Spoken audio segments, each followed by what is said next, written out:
Hello everyone. Today we are going to look at how you can log out of your YouTube account on phone. So first of all, we will open the app.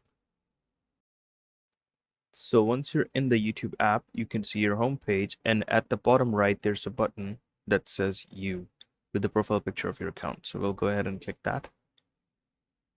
And here you can see your history and playlists. So what we're going to do is we're going to click the gear icon on the top right. And the third option here is called Account. So we will go ahead and tap on Account.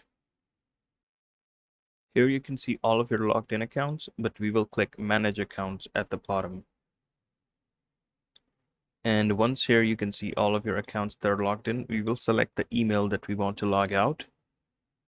And we will click Remove Account, but do note that this will remove account from all the applications, not just YouTube. It will remove the Google account from your phone completely. So we will go ahead and remove it. And we'll go back and check if it's been removed.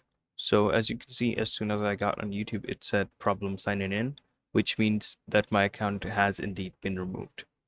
I hope this was helpful. Thank you for watching. See you in the next one.